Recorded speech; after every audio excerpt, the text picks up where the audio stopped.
congrats, finally decided to do that website thing. But now of course you're trying to plan out like, well, what goes where? How am I supposed to do this? What am I supposed to do here? I've got you, don't worry. Hey everyone, my name is Wendy Literal. I have been a website designer for 24 years, familiar with the website planning process, and I'm here to guide you through it. So step one, not your homepage. Step one, you want to work on your About You page, your About Us page, right? So, of course, if you're a solopreneur, it's just going to be about you, or maybe it is about a small group of you. When you're doing your About page, you want to realize that it's, as with all things marketing, it's not about you, it's about your customer. So when you're wording stuff, even though you're telling your customer about you, you want to word it in a way that kind of drives it towards them. So if I was writing this about myself, hey, I have 24 years of experience, I know WordPress very well, I have been designed for the government, I have done design nonprofits, I've done, like, I would go through kind of my resume list, and I can turn websites around in 24 hours, or I can turn websites around in, I can turn 5-page websites around in 2 weeks. Like whatever my sales points would be, and I would turn it back towards them.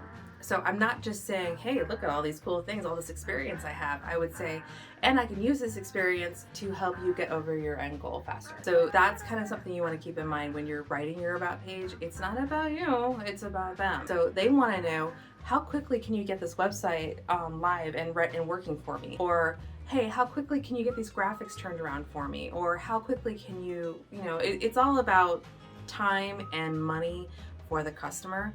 And while you may not be able to talk about money depending on what your service is, you can at least talk about your service and how you can help them have a better end result than maybe the next guy. Step number 2, also not your homepage.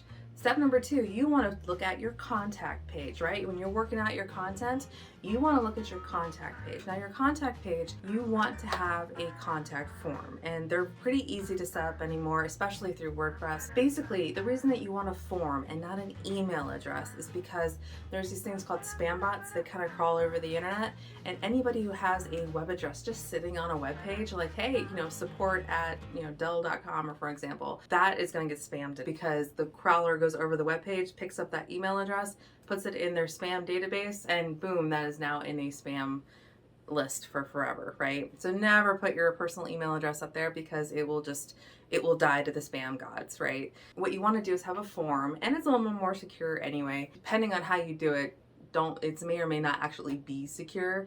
You don't want to collect like credit card information through these things. We're talking about just basic, like, hi, how you doing communication styles, right? Like very basic stuff. And have that on your contact page. Now, if you are a brick and mortar, or you want people to call you or fax you or have any of these like other like more analog-y type communication styles, they can go on here as well. Anything that will help you seem more legit also should go on these pages. Things like license numbers, like a lot of government contractors will have license numbers that they are required to display. Contact page is a great place to do that kind of thing.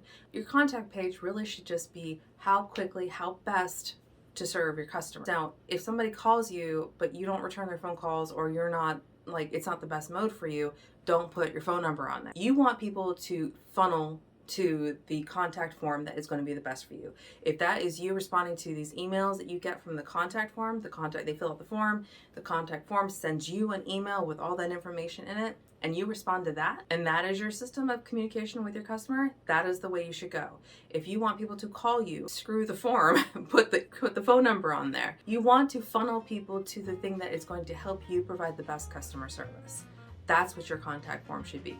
And if you have a brick and mortar location, that information, photos of your shop, that kind of thing should go on here as well. But that's the important part, is getting people to contact you in the best way. And that can be through social media too. It doesn't have to be a traditional phone number or email or snail mail address, okay? Step number 3, your fonts and color choices. I mean, we haven't even gotten into like themes and templates and all this stuff yet. When you're starting out with colors, and I did just put a video up about choosing your best color palette. When you're going through and you're choosing your fonts and your colors, if you really don't know what to choose, you want to stick with Google Fonts, and that's just fonts.google.com, to look at what they have to offer. And those fonts are available in almost every theme website builder out there. So if you're looking for them, guaranteed that they are probably in there. So using Google Fonts, when you're looking at the fonts, what you want to look for 9 times out of 10 is something called a sans serif font. A sans serif font is a font that doesn't have like a lot of flourishes on it, not handwriting. Times New Roman is a serif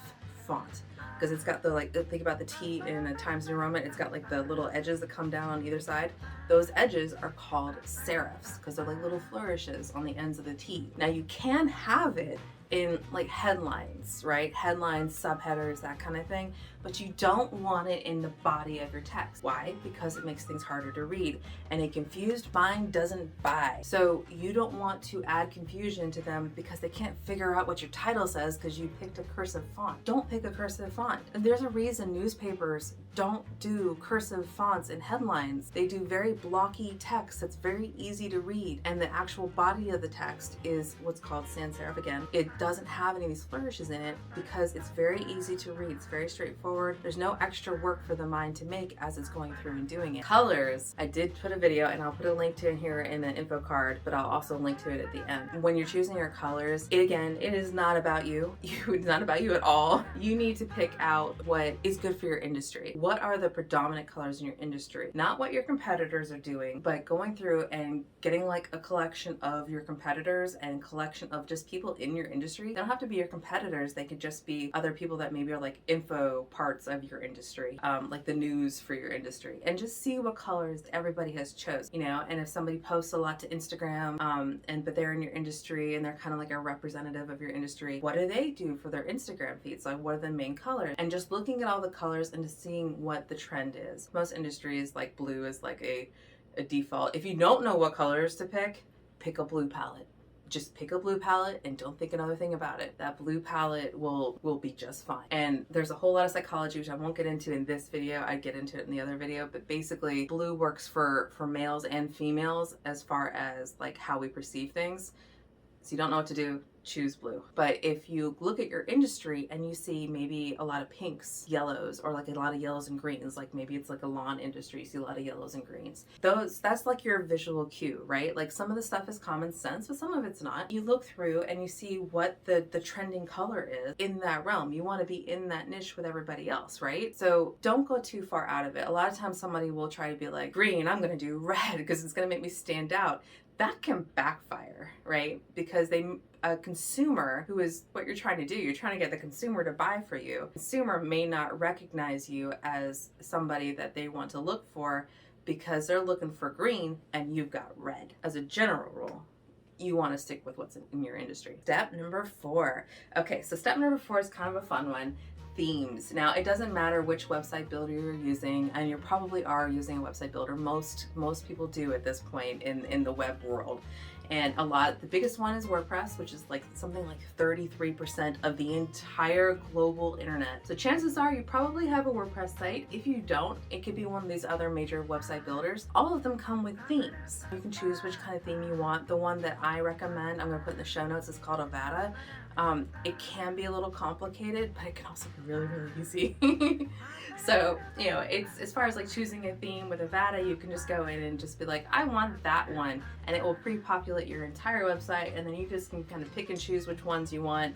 Like, I want this page, I don't want that page, I want this part of this page, I don't want that part. And it's just click and click, click, like just point and shoot and you're done, right? You want to pick a theme that has like the basics, which is a hero graphic, which is those big graphics with like text written over top of it for like your home page, and maybe like you're in some of your like main interior pages.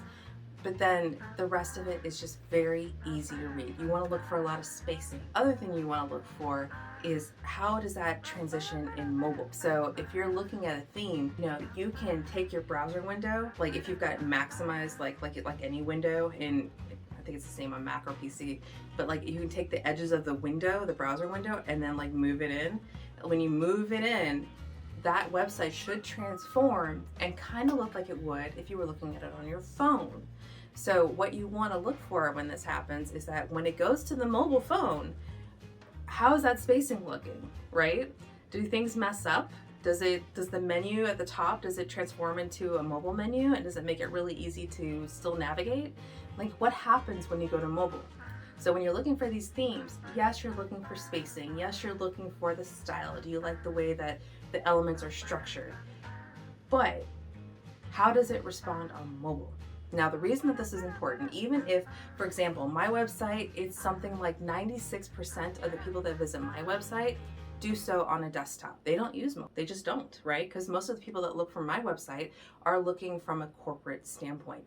They're at their desks, right? That's where they're at. That's how they're finding my website. But the reason that you want to make sure that it is still mobile friendly is because Google cares.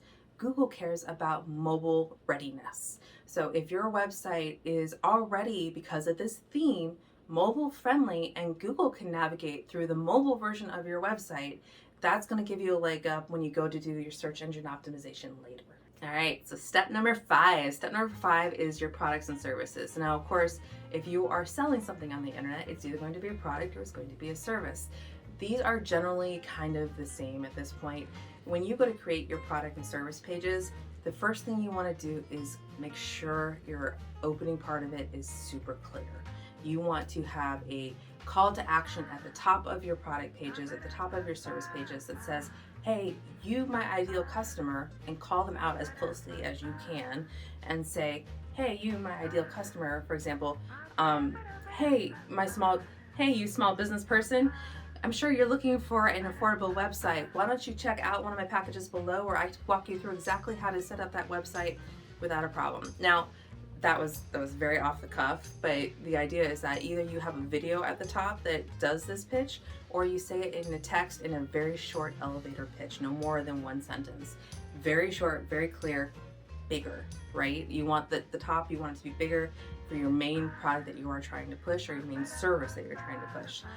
Then further down in your product pages, you can get into like all the maybe the other products and services that you offer, but you want to give the customer a clear call to action of where they're supposed to go.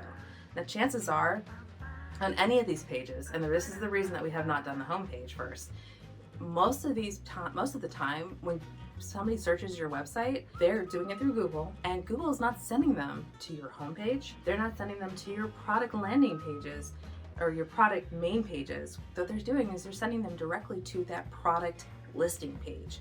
And the product listing page or the service listing page is going to be ultra specific, and when you put the text on that page, you want to make sure that you're going after that sale. You're being very clear, very direct, very forthcoming with what you're trying to do.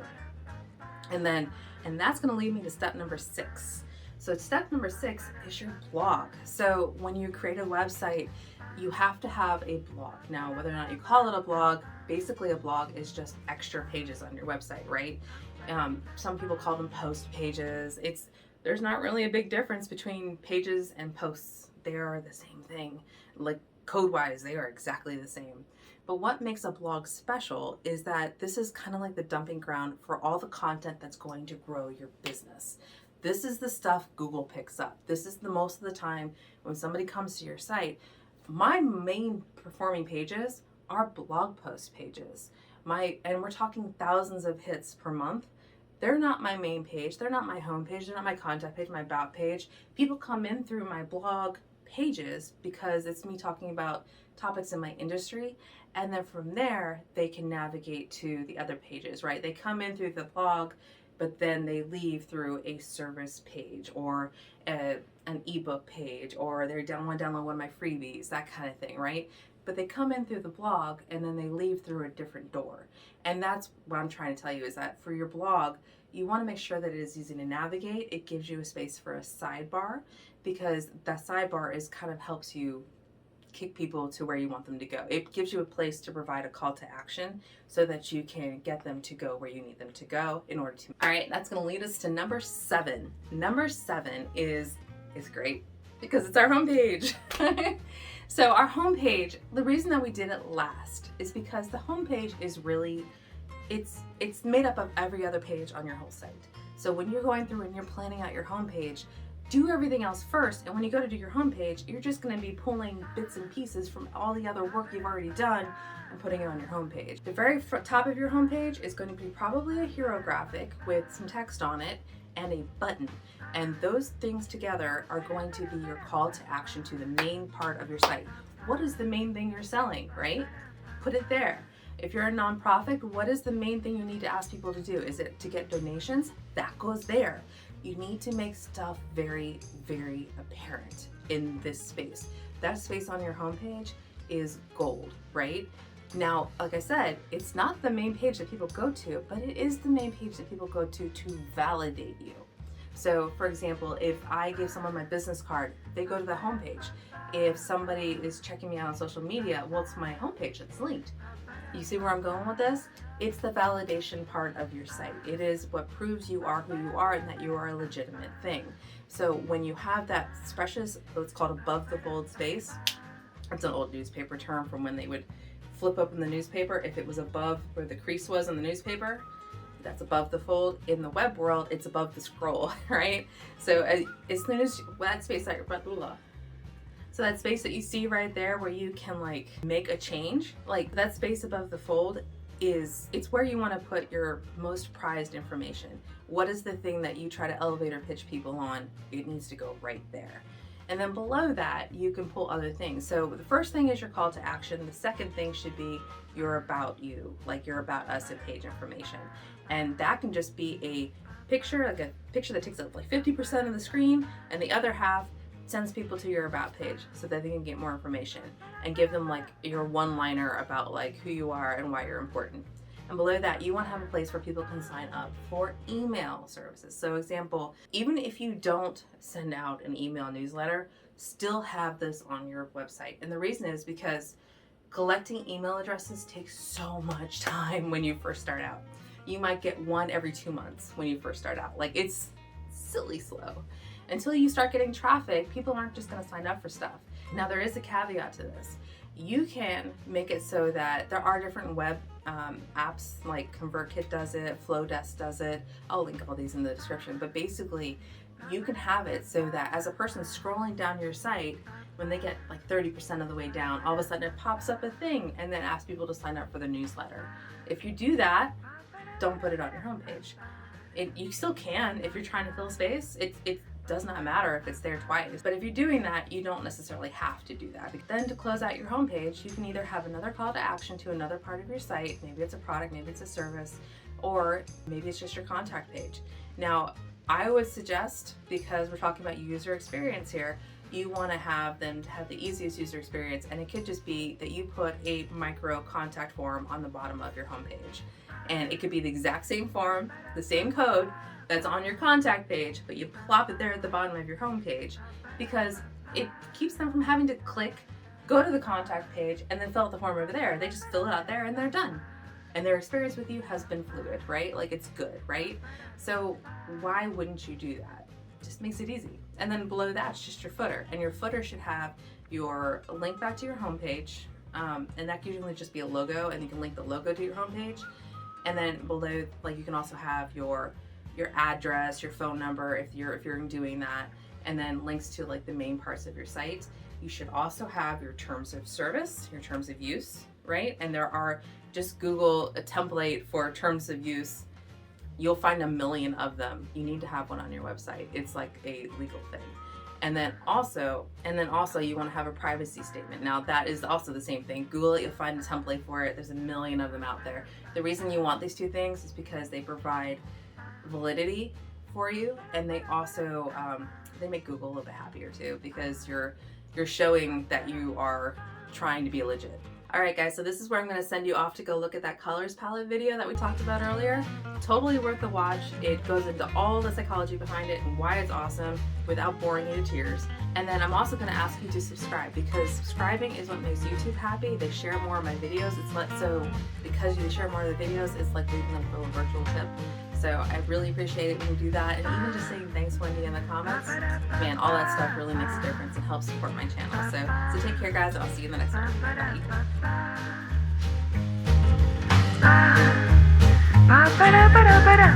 Bye.